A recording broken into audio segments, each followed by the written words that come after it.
Mesdames, Messieurs, bonsoir et bienvenue à un nouveau numéro donc de l'Angle mort de ce jeudi 30 juin 2022. Donc nous allons parler aujourd'hui des angles morts comme d'habitude de plusieurs sujets.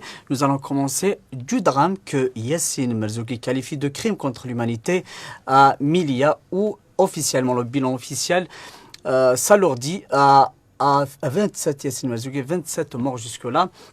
Une centaine de blessés. Nous allons parler également des Jeux méditerranéens et du roi Albert qui est là à Oran et également du défilé du 5 juillet que Yassine Merzouki va parler longuement. Yassine Merzouki, bonsoir. Bonsoir. Merci d'être là. Tarek Hafid. Bonsoir. Bonsoir. Merci aussi d'être là. Donc les présentations... On se connaît depuis quelques temps déjà. Depuis quelques temps, non? Donc, Tarek Hafid, vous êtes journaliste au Soir d'Algérie, entre autres. Yassine Merzouki, qui est expert en économie et surtout... En question de défense. J'attends qu'ils le disent. D'abord, c'est des sujets qui m'intéressent. Je ne suis pas qualifié pour dire expertise. Pour parler d'expertise, je n'ai pas... Oui, mais question de défense, par exemple... Vous maîtrisez surtout l'armement, je m'intéresse, c'est un hobby chez moi.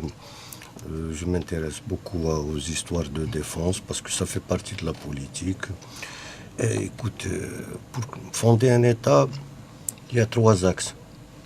C'est la force, l'économie et une politique équilibrée à l'intérieur comme à l'extérieur. Qu'est-ce que vous entendez par la force ? La force, c'est la défense. Militaire. C'est Doula al-Amiqa, c'est tout ça. Doula al-Amiqa, c'est les renseignements. Non. Non. C'est la coalition de ces 3. D'accord. C'est ça que Atatürk, c'est lui qui a qualifié la coalition entre ces 3 forces. C'est pour lui, c'est l'État profond. Et puis, par la suite, les gens ont changé de concept pour parler de l'État profond au sens du renseignement. Alors qu'à l'origine, c'est la combinaison de ces 3 forces. Merci Yassine Merzouki pour cet éclairage. Avant cela, nous allons parler du dernier bilan actualisé par les autorités de Nador, donc la ville proche de Milia, au Maroc. Au moins 23 migrants subsahariens ont péri après l'intervention de la police marocaine qui tentait d'empêcher près de 2000 d'entre eux d'entrer dans l'enclave espagnole. Yassine Merzouki, vous parlez d'un crime contre l'humanité. Oui, c'est le cas. C'est le cas, ça a été bien organisé. C'est un crime avec préméditation, puisqu'ils ont été rassemblés et envoyés vers la ville espagnole et à la fin ils ont été victimes de tirs aléatoires de la part de la police française, marocaine. Okay. D'accord. Marocaine. Dans ce cas, un lapsus mais pas révélateur. C'est à l'approche du 5 juillet, c'est normal. Un lapsus mais pas révélateur, Tarek Hafid. De nombreuses vidéos et images ont circulé, ont montré carrément des corps par terre. C'était quand même dramatique. C'est ce qui s'est passé. Pour l'instant, il n'y a pas encore eu d'enquête, mais ce qui s'est passé, ce qu'on a pu voir... L'ONU a appelé à une enquête indépendante. L'ONU, il y a plusieurs institutions internationales, il y a... même à l'intérieur même du Maroc, alors pour ça il faut vraiment saluer le travail de l'Association marocaine des droits de l'homme, la section de Nador qui fait un travail extraordinaire sur ce qui se passe avec c'est-à-dire ce que subissent les migrants. C'est essentiellement des migrants subsahariens donc la région de Nador. Et ce qui s'est passé est très très grave. Parce que très grave à plusieurs niveaux. Déjà, effectivement, il y a une préméditation. Parce qu'on a tout fait pour, les autorités marocaines ont tout fait pour, c'est-à-dire faire en sorte que les migrants ne soient plus dans les petits camps qu'il y avait, c'est-à-dire près de l'enclave. Ils ont brûlé les camps Hadouk, ils ont fait en sorte de les rassembler donc loin, à peu près une 50aine de kilomètres de l'enclave. Et tout ça, c'est documenté par, on peut le suivre sur le, voilà, la page Facebook de l'association. Donc il y a un crime même après. Là, je parle d'avant, ouais. d'avant, pour que les migrants, c'est-à-dire organisent ce qui est considéré comme étant un raid contre ou un assaut, comme dit la presse marocaine, contre l'enclave, c'est-à-dire qu'on a tout fait pour les conditionner pour en arriver là. Le problème, il est là. Donc, d'où la préméditation. D'où la préméditation. Donc, il y a une chasse aux migrants qui a provoqué cette réaction. Après cette réaction, on peut considérer qu'il y a aussi une certaine organisation pour que ça soit fait de la sorte. Et ce qui s'est passé, donc là où c'est grave aussi, c'est que le jour même, le chef du gouvernement espagnol était à Bruxelles. La première déclaration, il a félicité les gendarmes marocains. D'accord. Il a félicité les gardes espagnols, alors qu'il savait déjà qu'il y avait des morts. Donc, est-ce que ça veut dire qu'il faut tuer toutes les personnes qui s'approchent des deux enclaves espagnoles? Ça devient très très grave. Ensuite, c'est toute la partie, toute la période qui s'est après ce drame, tout ce qui s'est passé, entre autres, le refus de faire des autopsies, le fait on risque même de les enterrer sans autopsie. C'est ce qui on les a enterrés sans autopsie. Après, oui. Sans autopsie. On a laissé les gens mourir dans... Déjà, on voit avec cet espace avec des corps les uns sur les autres. Les gens sont encore vivants, mais blessés.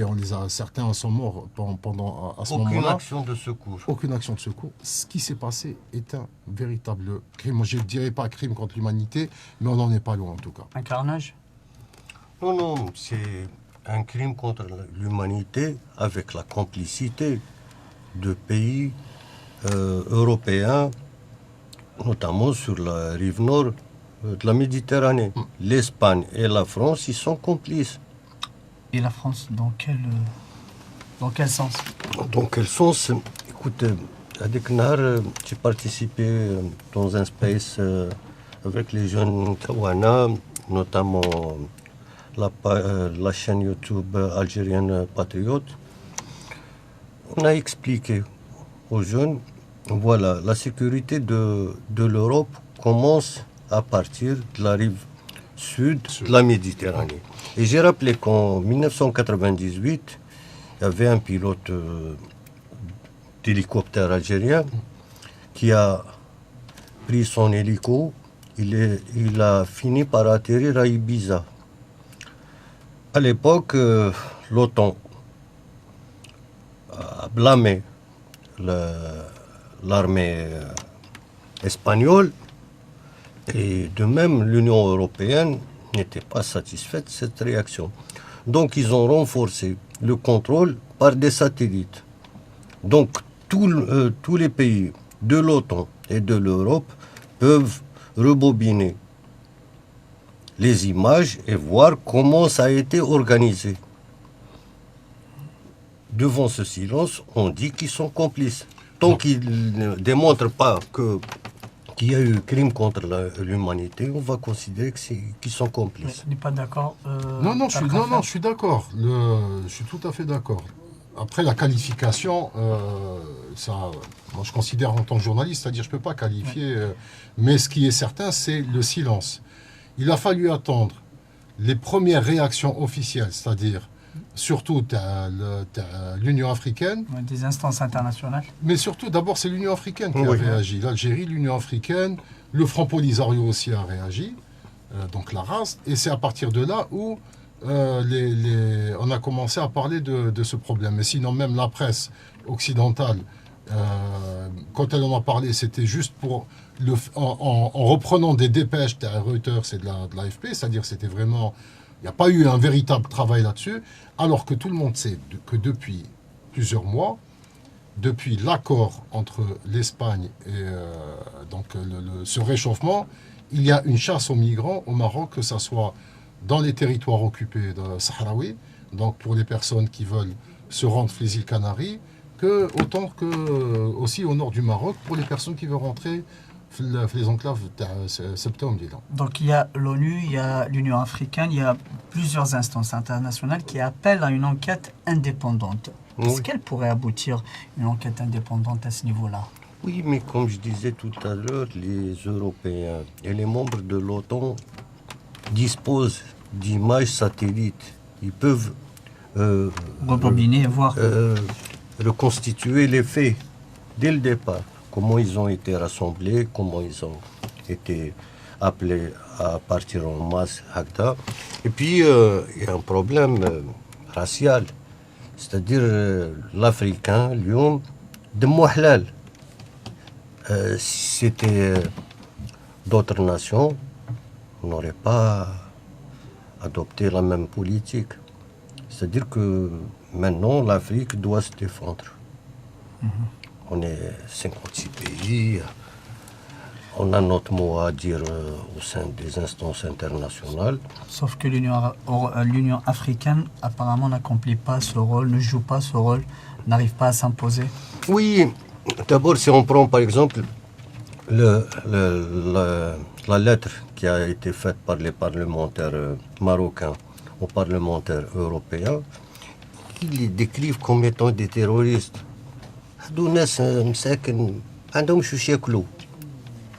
Donc, c'est un problème humanitaire d'abord.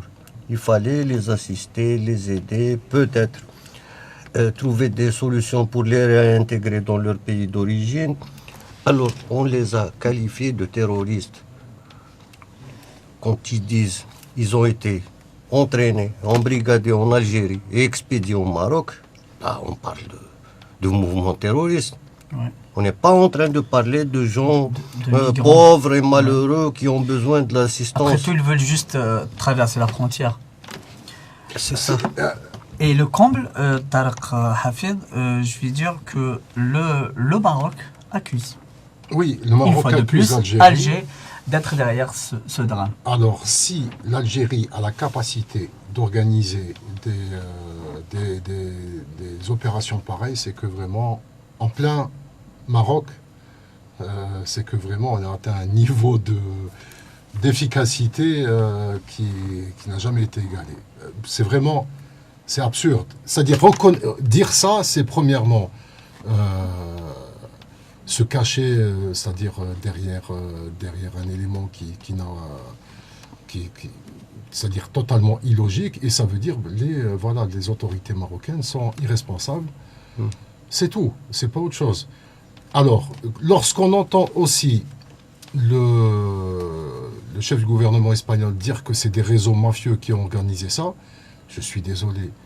Si les autorités marocaines ne sont pas capables, sur leur territoire, de surveiller, de contrôler ce type de réseau, c'est qu'il y a quelque chose qui va pas. Surtout que, alors, il faut bien comprendre une chose, c'est que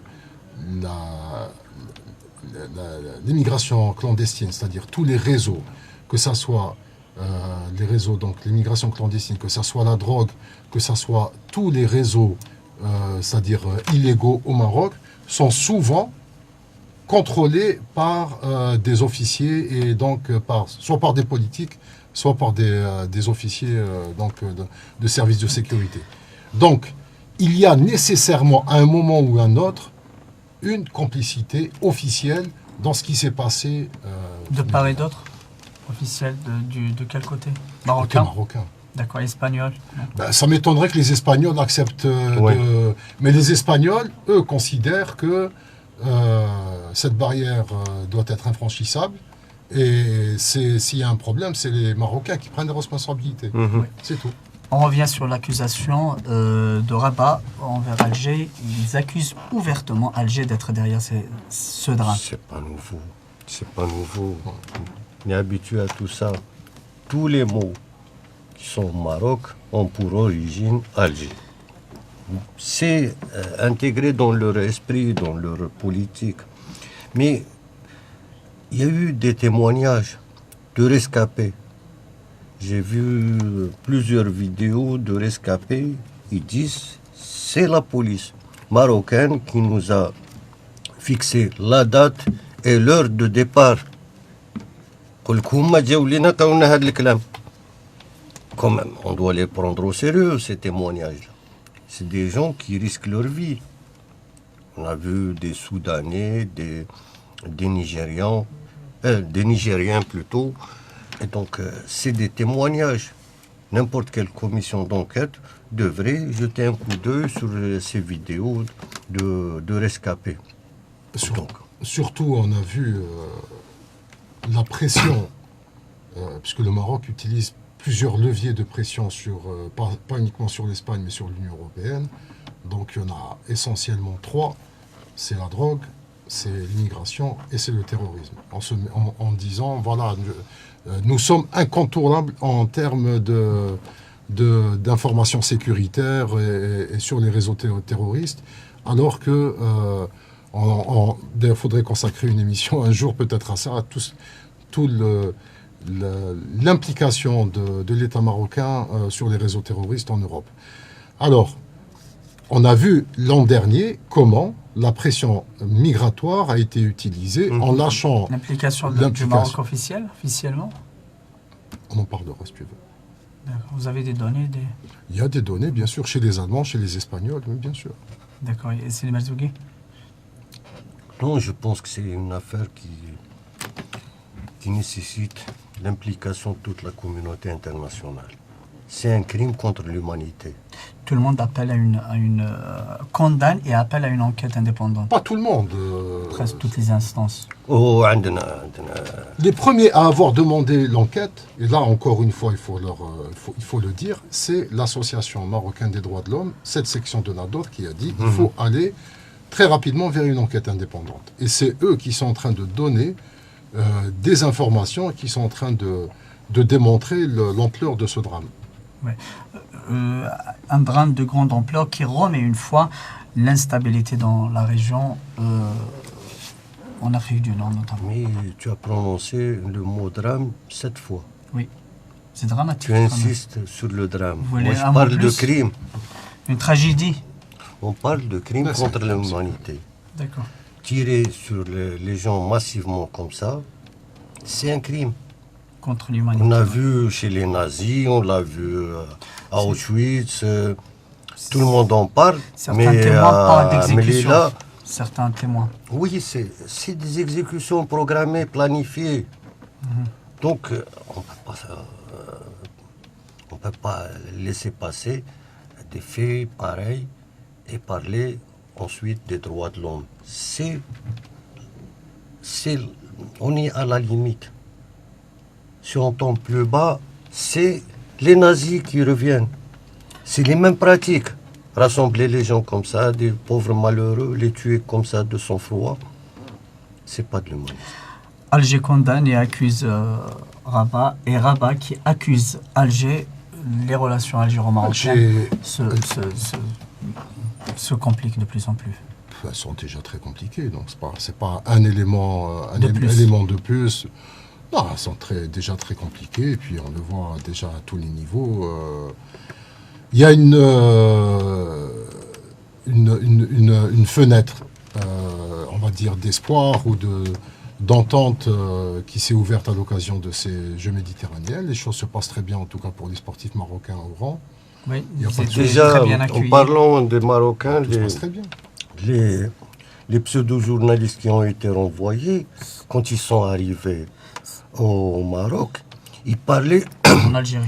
Oui. À leur retour au Maroc. À leur retour, oui. Ils évoquaient une séquestration. La police algérienne n'a fait qu'appliquer la loi. Ils n'ont pas d'accréditation. C'est tout. Mais Djesh. Mais tout, dès le départ, en plus, c'est un pays avec lequel on n'a pas de relations diplomatiques. Ils évoquent les histoires de droits de l'homme. Ils étaient là 24 heures. Selon les autorités algériennes, les 24 heures, on leur a demandé de régulariser leur situation, d'avoir des accréditations sur 24 heures, sinon quitter le territoire. Et chose faite. Tu peux imaginer واحد يروح les Jeux Olympiques sans accréditation. هو طموح هذه ولا c'est quoi? impossible. Déjà, C'est-à-dire- pour les journalistes algériens, il faut une accréditation. Oui, Tout bien le sûr, monde pour est tout accrédité le au monde. niveau, pour tout Oui. le monde. Pour tout le monde. D'autant plus que quand j'ai un Tunisien, c'est un pays avec lequel on a des accords bainines, et puis il peut assister en tant que touriste, Voilà. en tant que spectateur. Mais s'il n'est pas accrédité, il ne rentre pas Il ne dans va pas les... avoir son badge, il ne va pas Voilà. pouvoir entrer au terrain puis- et tout.